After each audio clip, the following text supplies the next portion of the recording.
Again, in this video, we're going to talk more about overcoming obstacles in order to achieve your goals.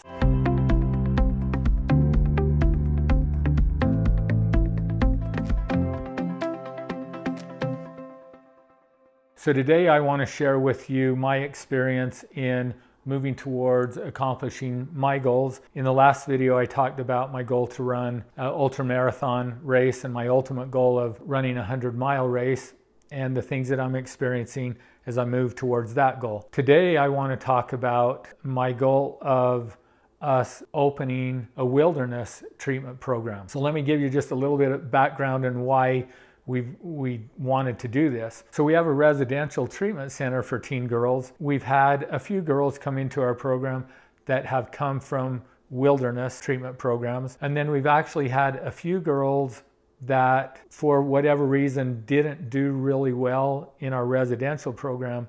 So there's this hope or this belief that a wilderness program can reach kids in a way that just a typical residential program cannot, because out in the wilderness there are things that you cannot manipulate. I mean, you cannot manipulate Mother Nature. If you have a goal to start a fire and you need to have a fire in order to keep warm, well, unless you're able to start a fire and you don't have matches and you don't have a lighter and all you have is a bow and string and you're working on starting it that way, well, until you figure out how to do it, you're going to be cold. If the food that is there for you to eat actually exists in another place where it's been dropped off and you're hungry and you want that food, then you may need to hike to that area in order to get the food. And so there are certain things that sometimes we get comfortable at manipulating other people and manipulating our environment instead of focusing on ourselves and changing ourselves. And so wilderness programs can sometimes help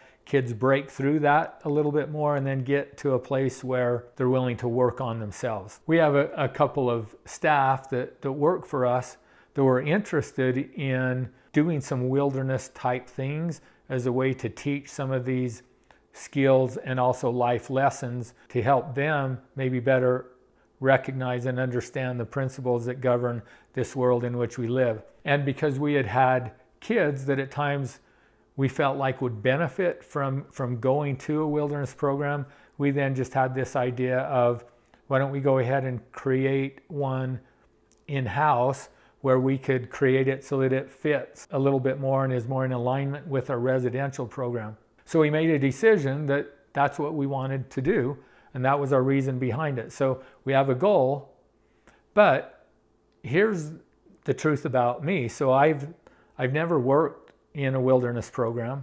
I've never actually even spent time out in a wilderness program. And I've never really looked into the requirements of what it takes to get licensed as a wilderness program. This is one of those examples where you set a goal, but you don't know how you're going to accomplish it.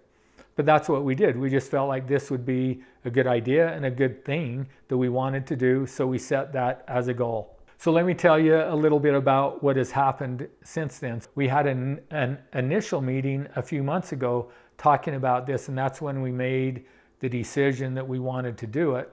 But then time passed and nothing more really happened. We had made some assignments for the people that were together in that meeting, but then we never got back together. Nothing really happened. When I decided to do what I'm doing with these videos on YouTube and putting it out there, and to state specifically that our goal is to open a wilderness program and to do it by June of this year. Again, I have no idea whether June is a realistic time frame or not. I don't know what we need to do to have in place to make that happen.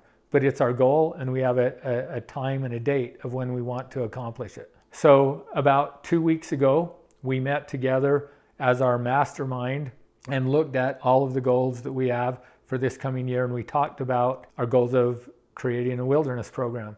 And that meeting was really exciting, because in that meeting, again, we had ideas that came up. We talked more about what we wanted our model to look like, because we're not even really clear for sure on that. But it turns out that from that meeting, we have one of the person that's part of our mastermind and I knew that he had some experience in working in a wilderness program, but I didn't know to what extent. And it turns out that after that meeting, as we talked, he had worked for a program that had land fairly close to where we're at, but that program is no longer in operation. But he knows the owner of that program well and has stayed in contact with him. And he knows that that group still has all of the equipment and everything that they used when they were running their wilderness program. And the land is still available. And he was like, hey, we can probably contact him, and I'll bet this person would be willing to, let us lease or buy or use their equipment, and we could probably use their property. And so that's the idea of putting it out there, and then you have ideas about, okay, well, we could do this, and we could do this, and we could do this. So I came out of that meeting feeling excited and thinking, yeah, we can make this happen. And then we made other assignments to other people, one to check into licensing, the other group to begin to refine more about what the program would actually look like. And then we met again just earlier this week as a follow-up, so our second mastermind meeting. And it's interesting because this is what happens in life whenever we set goals, or at least for me. It's kind of like this. You'll find out things and you'll be excited, and it looks like things are going good and we're working towards accomplishing the goal. And then you find something else out and it's like, oh no, maybe it's not going to happen.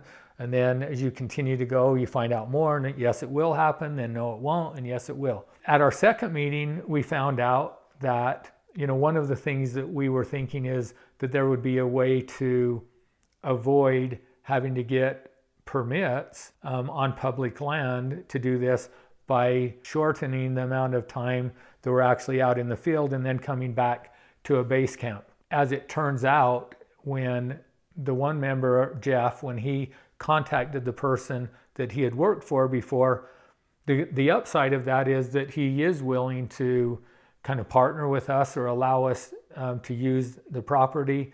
But what Jeff found out is that the owner of the program found out after they had shut down that they had actually not been doing things correctly. So they hadn't been following the rules with the Forest Service land, and that they had found out that even the way they were doing it, they needed to have a permit. Jeff called the Forest Service to see about the process of getting a permit, and he was told the process of how we need to do it, but that we needed to get started because they have a backlog of people seeking for permits, and was told that the chance of even getting a permit for the year of 2019 is not very good at all. So now you go from, looks like everything's going to work out, to, oh, well, if we use this land and this property, the chances of us even getting a permit this year are not very good, and yet we want to open in June. So what does that mean? Does that mean that we're not going to be able to accomplish our goal? No, it just means that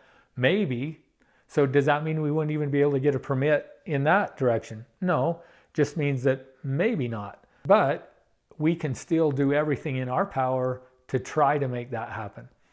We also found out other information of different things that we need to do and different things that we need to have in place that we weren't aware of, that are more obstacles that could get in the way of us accomplishing our goal. And for me, this is what happens. So when obstacles arise, if I'm not careful, then I begin to doubt that I can accomplish the goal that I set out to accomplish. There's this idea of whatever we focus on expands or grows. So this is the importance of having that goal statement and having emotion connected to that, because I need to keep in the front of my mind all of the time the goal that I'm striving for and why I'm striving to accomplish that. So my belief in doing it has to remain high. My desire to accomplish it has to remain high, because as soon as I take my eye off of that and I start looking at the obstacles that are preventing me from doing that,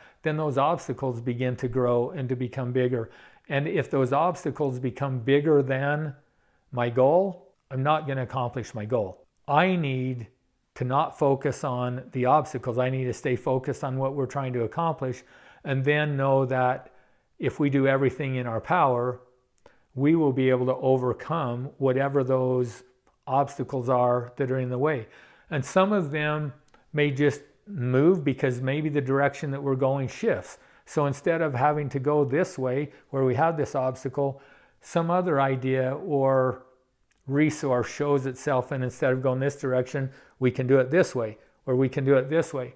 But what happens is when we see the obstacle and focus on that, sometimes we just quit because we don't think that it's going to happen. So that's where we're at in moving forward in our goal for our wilderness program. We're March 1st, so we have March, April, May. We have 3 months to get everything in place to make this happen. Again, I don't know if that's possible, but that's our goal. And again, I have to remember that it's not just about achieving the goal. It's about who I become and who we become in the process of accomplishing that. If we want to have a wilderness program bad enough, we'll make it happen. It may happen on June 1st. It may happen before June 1st. It may happen after June 1st. But our date is June 1st, and that's what we're working towards to make it happen. So thanks for watching today. Comment below and share with us maybe some of your experiences and the obstacles that you've encountered. Share those that maybe you weren't able to work through. But if you have experiences or stories of obstacles that you have overcome, then share those too and allow others to learn from your experiences. Subscribe to our channel. Visit our website if you want to know more about who we are and what we're doing. You'll see it down below. And if you're watching this on LinkedIn, make sure and follow me here.